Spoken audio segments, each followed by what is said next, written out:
할렐루야. 오늘 새벽을 열어주신 하나님께 모든 영광을 돌립시다.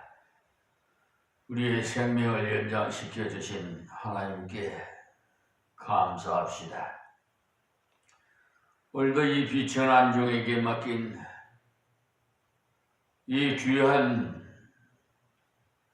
사역을 감당하게 이 자리에 하나님의 은혜 가운데 섰습니다. 우리 사랑하는 성도와 이 유튜브 방송을 시청하는 우리 세계 만민 여러분에게 살롬으로 인사를 드립니다. 오늘 새벽도 역시 마태복음 강해 설교로 14장 22절부터 36절에 대한 서론을 먼저 말씀드리겠습니다. 지난 시간에 우리는 21절까지 공부를 한 것을 다시 여기서 연결을 위해서 복습을 하고 시작하겠습니다. 먼저는 예수님을 소개하려 왔던 세례 요한의 순교한 내용이 나오고 이어서 예수님께서 그 일을 통해서 다른 곳으로 이동해 가셔서 바로 거기서 일해 나가신 사실이 나와 있습니다. 그 당시에 선구자 세례 요한이 죽었다는 소식을 특히 하나님의 말씀대로 살고자 하는 자들에게 그 소식이야말로 큰 충격을 주는 비보였습니다만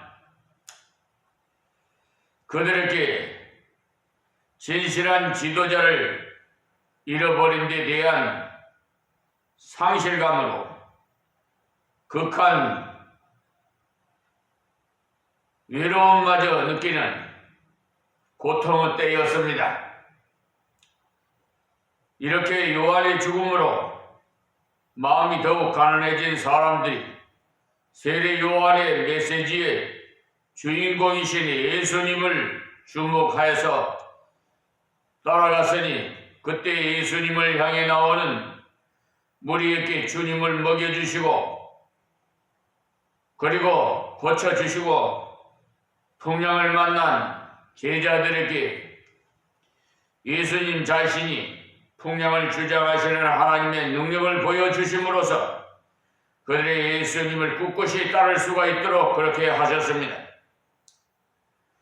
여기서 우리가 선구자 세례 요한의 순교에 관해서 반드시 알아야 하는 것은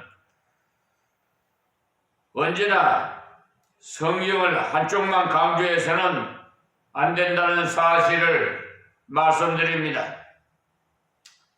이때 예수님께서 요한의 죽음에 직접 개입하심으로 그를 이적적으로 살려주시는 그런 일을 하지 않았던 것입니다. 그러니까 예수님께서 병든 자는 고치시고 죽은 자는 살려내신 그런 일을 하셨으나 세례 요한은 그의 죽음을 통해서 하나님을 영화롭게 하는 그 방법이 요한에게 있어서는 가장 선한 것이었기 때문에 예수님께서 세례 요한을 순교하도록 하셨다는 사실입니다. 그러므로 세례 요한은 바로 하나님의 뜻에 의해서 하나님께로 가게 된 것입니다. 그 때문에 요한계시록을 보시면 거기에 순교자의 반열인 순교자의 숫자가 하나님에 의해서 정해져 있기 때문에 아무나 순교자가 되는 것이 아니라고 하는 이 사실을 우리가 알 수가 있습니다. 계시록 6장 11절을 참고하십시오. 그래서 우리 주변에 어떤 사람이 일찍 죽는 데 대한 문제를 두고 그것이 저주를 받아서 그렇다고 하는 겸손한 판단은 아주 잘못된 것이라는 말입니다. 우리가 잘 아는 요한 칼비 같은 분은 어거스틴과 크리소스토 이후 1000년 만에 나타난 가장 건전하고 가장 분명한 성경 강해로 하나님의 말씀을 증거하면서 한평생을 진리로 위해 살아가는 훌륭한 분이었지만 그는 55세밖에는 살지 못한 단명한 분이었습니다. 그러나 그렇게 짧은 생애 가운데서도 그는 언제나 하나님의 말씀에 철저하고자 하는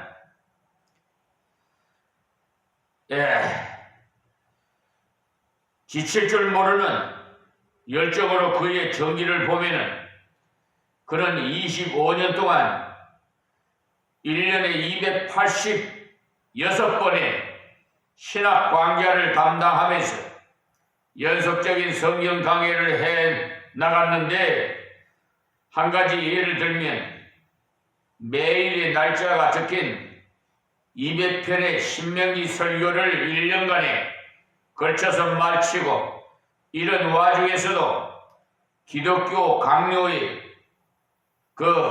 같은 훌륭한 책을 많이 저술함으로써 그는 짧은 생애 속에서도 자기의 할 일을 다 하고 돌아가셨던 것입니다.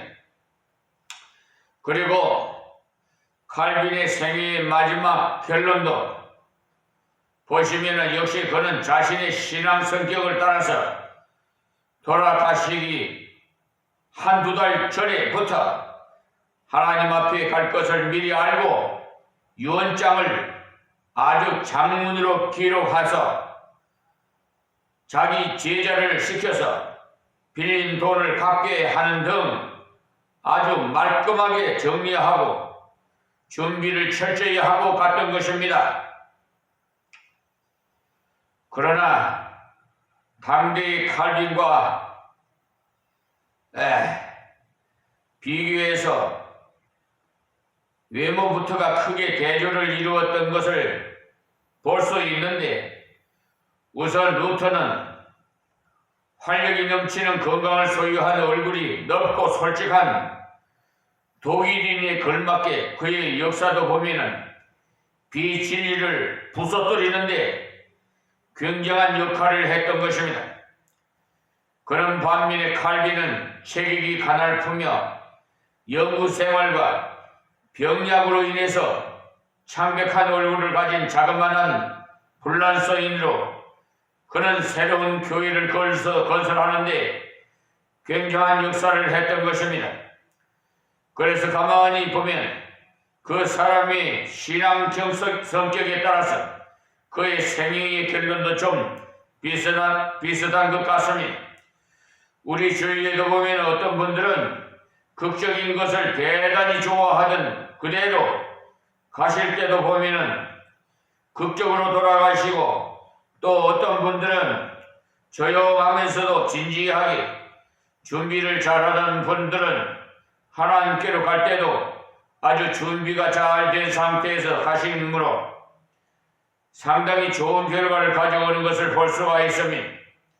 그러니까 우리가 어떤 한 단면의 그 단면만 보고 그 역사를 그 사람이 평가해서도 안 된다는 것입니다. 그러므로 여기 세례 요한의 그 역사를 통해서도 가만히 보면 그때 세례 요한이 죽었다는 소식이야말로 하나님을 바로 믿고 있던 사람들에게 큰 위기감마저 주는 충격적인 소식이었던 것입니다. 그러나 그런 어려운 때에 예수님께서 더욱더 그들을 가까이 돌아보신 내용이 나와 있습니다. 그때 요한이 죽었다는 소식을 예수님께서 전혀 전에 듣고는 그 지경을 떠나셔서 베세다라고 하는, 그러니까 베세다라고 하는 광야 빈들로 가셔서 거기서 자기에게 나온 목자 이런 양 같은 불쌍한 무리들에게 말씀을 가르치시고 먹여주시면서 주님의 능력과 사랑을 더욱 깊이 체험하게 하셨던 겁니다. 그러니 세상적인 소망이 불투명할수록 주를 더욱 의지하고 따르는 자가 되어야 하는 것입니다. 본문 14장 1절에서 12절까지의 내용을 복습해 보면 여기에 세례 요한의 귀한 점을 한번 살펴보면 그는 생전에 이적을 행한 바가 없었다는 것입니다. 성경에는 그가 표적을 전혀 행하지 않았다고 기록하고 있습니다. 그리고 자신이 마땅히 취할 수 있는 고유의 권리를 온전히 다 포기해버린 것입니다. 자기 가문에서 원래의 세습제로 내려오는 제사장이 직분마저도 다 포기해버렸으며, 그리고 이 땅 위에서 하나님께서 인생에게 주신 먹는 거, 입는 거, 그리고 가정과 같은 많은 것들을 절제해버림으로써 자기의 생활을 통해 회개의 증표를 나타낸 것이 요한의 삶이었던 것입니다. 그러나 세례 요한에게 있어 가장 중요한 것은 다름이 아니라 그는 흥하여야 하겠고 나는 쇠하여야 하리라고 요한복음 3장 30절에 말씀하는 이 사상이 바로 그의 사역에 있어서 처음부터 끝까지 일관되어 온 주요 사상인 것입니다. 그러면 세례 요한은 어떻게 해서 그런 사람이 될 수가 있었느냐? 그것은 다른 것으로는 도저히 해석이 안 되고, 먼저 누가복음 1장을 참조해 볼 때 거기에 세례 요한을 가르쳐서 증거를 하기를 모태로부터 성령의 충만함을 입으라는 말씀에서 우리가 이해를 할 수가 있는 것입니다. 인간이 아무리 자기 수양이 잘 되었다고 하더라도 자기보다도 후배요 신분도 저열한 예수님께 대해서 절대적인 경배를 하고 그를 따르게 됐다는 것은 하나님의 성령의 은혜가 아니고는 될 수가 없는 일입니다. 한때 요한을 추종하던 자들이 예수님을 따라서 쫙 가버리는 것을 요한의 제자들이 보고 심히 흥분되어 와서 구하기를, 선생님이 괜히 예수님을 자꾸 소개하니까 사람들이 자꾸 예수님을 따라가지 않습니까? 라고 아주 못마땅한 투로 말할 때 요한은 말하기를 그는 흥하여야 하겠고 나는 쇠하여야 하리라. 그러니 그들이 예수님을 따라가는 것이 당연하다. 나는 단지 광야에서 외치는 자의 소리에 불과하기 때문에 소리는 한번 쫙 전하는 것으로 끝나는 것이다. 이와 같이 요한은 자기의 역할을 바로 알고 있었던 것입니다. 그러니 요한의 위대함이 거창한 것을 과시함으로 사람들로부터 대단한 명성을 얻는 그것이 아니고 하나님의 뜻에 순수하게 굴복하는 거기에 요한의 그 위대한 점이 있다는 점입니다. 그 다음 헤롯이 예수님의 활동하시는 소식을 전해 듣자 즉시 세례 요한이 죽었다가 다시 살아났다고 헤롯이 요한을 떠올린 그것을 바로 예수님께서 요한과 같은 성격의 사역을 하셨기 때문입니다. 그러니까 주의 뜻을 따라 사는 자는 주의 자체를 따른다는 이 사실이 구약과 신약을 관통해 내려오는 사상입니다. 그래서 구약이나 신약에서 하나님을 바로 믿는 사람들은 모두가 하나같이 예수님을 닮아가는 사실입니다. 구약의 요셉이나 신약의 바울 사도도 모두 예수님을 닮는 것을 볼 수가 있습니다. 그래서 바울 사도는 말하기를 내가 그리스도를 본받는 자 된 것 같이 너희는 나를 본받는 자가 되라. 이렇게 고린도전서 11장 1절에 말씀한 것입니다. 여기 요한의 순교 이후에 활동하시는 예수님에 관한 소문이 당시에 지도하는 사람에게 들리자 요한이 죽었다가 다시 살아났는가, 그렇게 그 한 말은 세례 요한이 한 일과 예수님께서 하시는 일이 아주 닮은 점이 많았다는 말입니다. 그러므로 우리들도 하나님의 말씀을 바로 깨닫고 깨달은 대로 바로 걸어가면 어느 시대나 어느 직분과 관계없이 예수님을 닮게 된다는 것입니다. 다음 3절에서 5절에는 요한의 순교를 내용이 나와 있는데, 그때 세례 요한은 무슨 거창한 부흥 집회를 하다가 장렬하게 죽은 것이 아니고 일개 분봉왕 헤롯의 개인적인 죄를 책망하다가 죽었던 것입니다. 그러니까 여기서 우리가 알아야 되는 게 어떤 큰 일이 중요한 것이 아니고 하나님께서 자기에게 맡겨준 그 일이 중요하다는 사실을 아십시오. 그래서 요한은 자기 사명인 죄인에게 가서 죄를 깨닫게 하여서 회개하고 예수님께로 가게 하는 그 일이 하나님께서 자기에게 주신 뜻이었기에 그는 헤롯에게 죄를 책망해서 예수님께로 가도록 회개를 촉구했지만 그는 듣지 아니하고 오히려 요한을 순교하게 만들었던 것입니다. 그러니 요한이 헤롯의 죄를 책망한 것은 헤롯이 미워서가 아니라 오히려 죄인 헤롯을 불쌍히 여기는 마음에서 헤롯을 주님께로 인도해서 굴복하도록 만들기 위해 요한은 그 방법을 쓰지 않을 수가 없었던 것입니다. 그런데 헤롯은 요한으로부터 책망을 받았으나 오히려 그 죄를 은폐하기 위해서 요한을 가두는 죄인의 전형적인 방법을 취했던 것입니다. 언제든지 죄인은 자신이 죄를 짓고 나서는 주여 제가 죄를 지었나이다 라고 하지 않고 자꾸만 죄를 안 지은 것처럼 위장하기 위해서 죄를 감추려고 하는 것이 죄인의 본성인 것입니다. 우리가 에덴 동산에서 그 아담과 하와가 하나님의 말씀을 불순종하고 마귀의 꾀임에 선악과를 유실수를 열매를 따먹는 바람에 죄를 지었잖아요.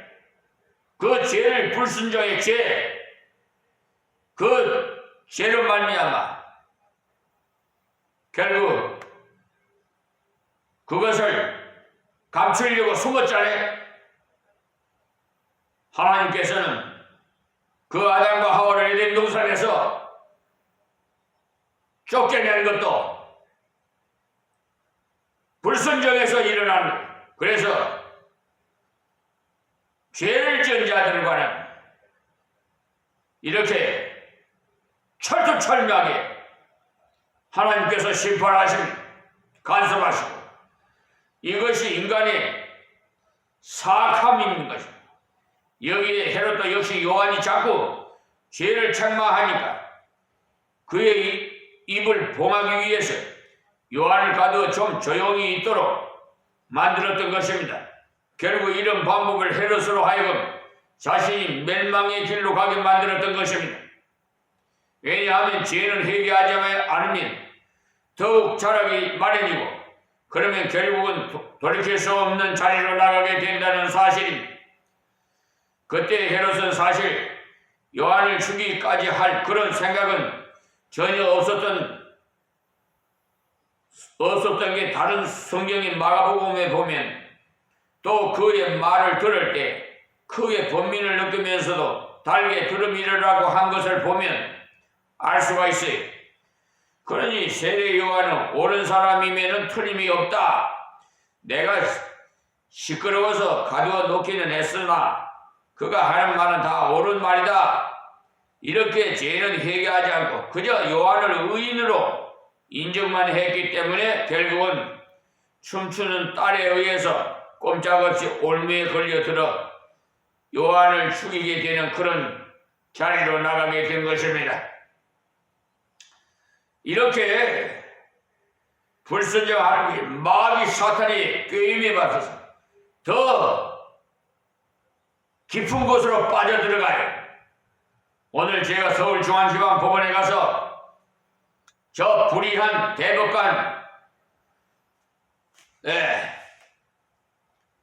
이홍구, 오석준, 엄상필, 이수견 이 대법관을 상대로 헌법 29조에 의해서 국가를 상대로 손해배상 청구를 소장을 제출하러 갑니다.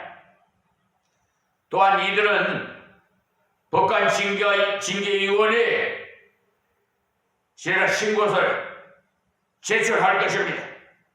또 국민권익위원회에도 이들을 다 제출해서 지금 대법관 14명이 정원입니다. 그런데 선해 서경환, 김선수, 노태하, 오경미 그러니까 벌써 이 사람들까지 하면 8명이지요? 가만수가 넘죠? 이 나라의 사법부의 대법원이 이렇게 정의, 평등, 자유, 슬로건이 무색할 정도로 겉으로는 아주 그냥 권위 있는 채 하지만은 속을 뒤가 보면은 아주 대법관으로의 직무를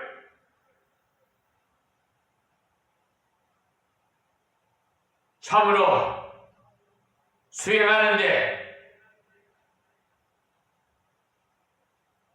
법관의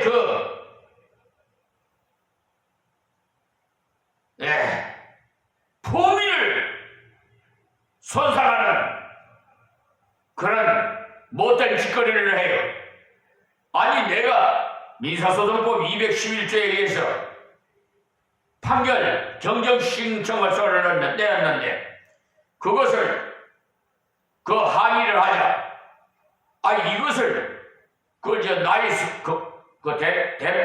대부분 인터넷에 그 나의 사건 검색에 보면은 그 사건 번호만 여면 압니다.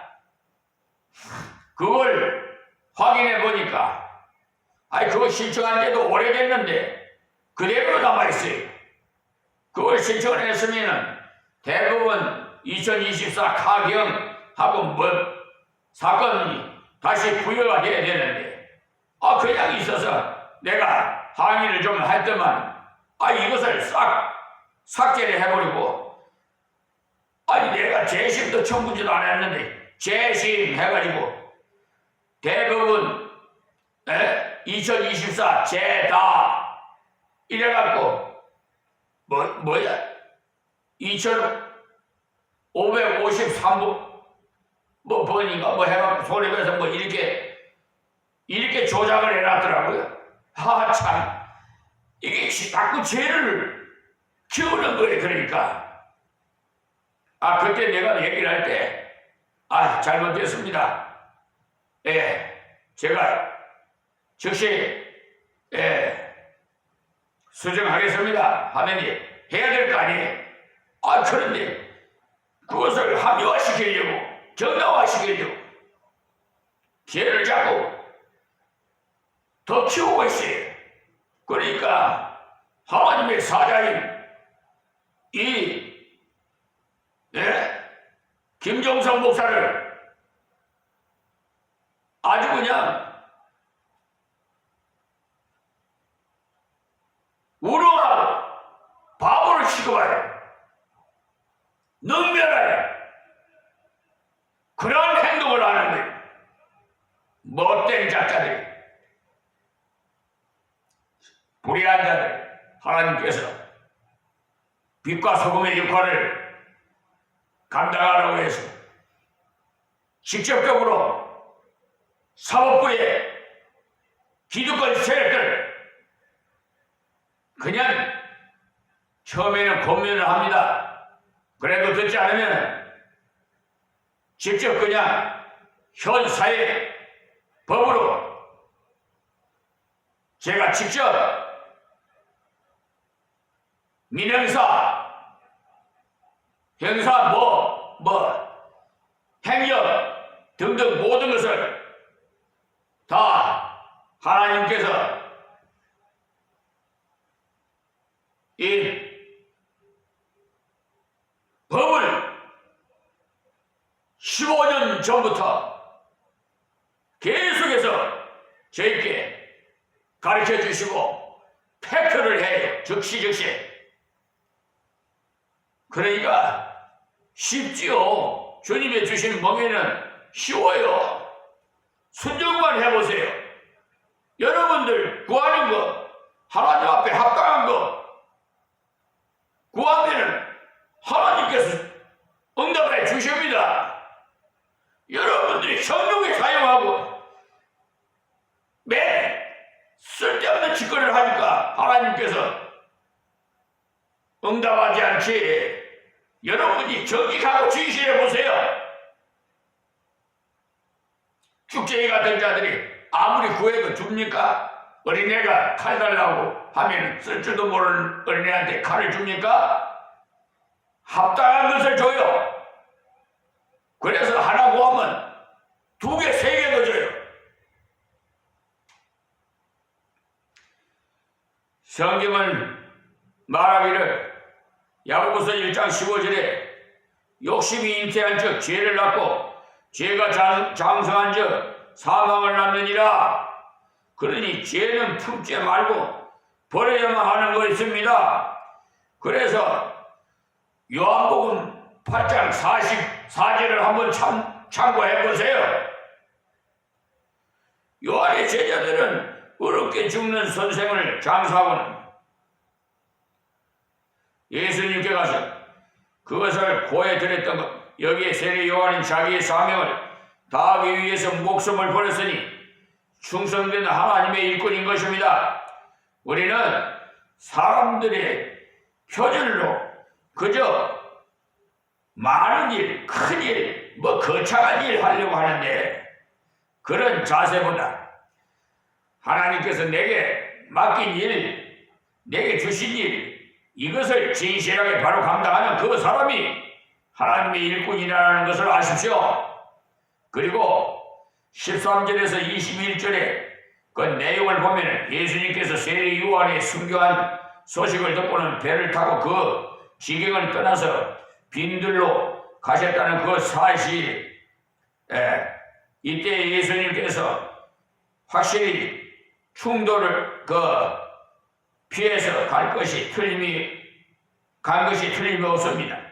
예수님께서 이렇게 충돌을 피해 가신 것이 한편으로는 하나님의 아들답지 않게 나약하게 보이는 것은 전능하신 예수님께서 당장 헤롯에 가서 한번 무엇인가 보여주실 수도 있습니다만 예수님은 그렇게 하지 않으시고 오히려 피아를 둘러가셔서 물러가서 마음이 가난한 자, 자기가 필요한 자를 찾으셨어요. 예수님께서 나사렛의 말씀을 전하시고 이적을 베푸시고 그들이 믿지 않을 때 뭐라고 성경은 말했는고 하면 저희의 믿지 않음을 인하여 거기서 많은 능력을 행치 아니하시니라. 왜냐? 믿지 않은 자들에게 이적을 행해봐야 아무런 유익이 없기 때문에 여기 헤롯이 지금 마음이 강복해서 있는데 예수님께서 가서 그렇게 해봐야 아무 유익이 없기 때문에 그곳을 떠나서 빈들로 가셨어요. 이때 지도자들 잃어버리는 어려운 그 때에 마음이 가난한 자들은 예수님께 소망을 걸고 여러 곳에서 모여와서는 자신들의 문제를 해결받게 되었던 것입니다.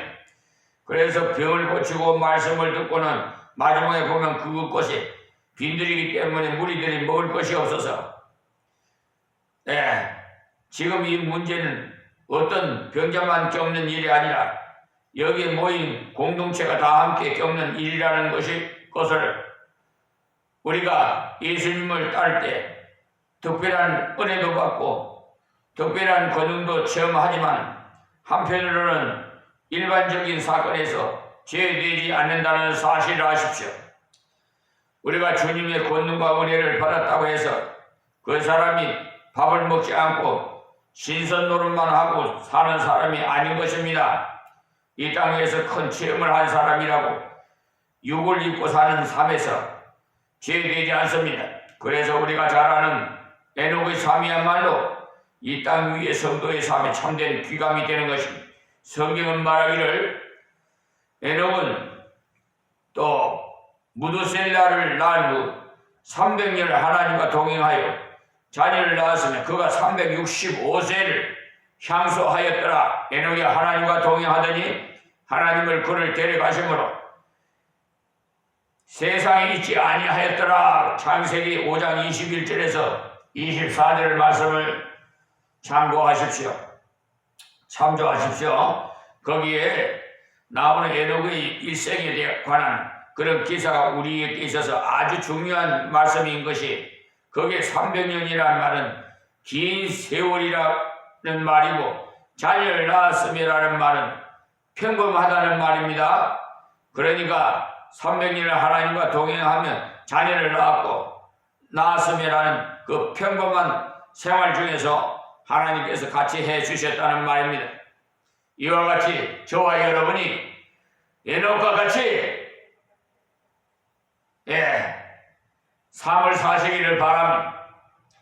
이 말씀이 에녹에게만 적용되는 말씀이 아니고 지금 바로 저희들에게 적용될 수 있는 말씀이다 이 말입니다. 가령 에녹을 특별히 300년 동안을 산에 들어가서 금식 기도만으로 일관된 그런 삶을 살다가 하나님께로 갔다고 한다면 우리 같은 범인은 아예 포기해 버려야 할 것입니다. 에녹은 결혼도 하지 않고 독신으로 순수한 수도원 생활을 하다가 갔다고 한다면 지금 우리에게는 적용이 불가능한 공허한 말씀이겠으나 에녹은 전혀 평범했다는 사실에 우리와 직접 관련된 말씀이라는 것을 아십시오. 그러니 여기서도 이 사람들이 예수님께로 왔을 때 모든 사람들 예수님께로 왔을 때 내가 배가 고프다 그렇게 느꼈다는 거예요. 이때 예수님께서 우리의 배고픔을 이적으로 해결해 주신 그 사실에 너무나도 강한 의미가 담겨져 있기 때문에 이 사건에 관한 기록이 이 복음서에 빠짐없이 수록되어 있는 것입니다. 오늘은 여기서 말씀드리겠습니다. 하나님 고맙고 감사합니다.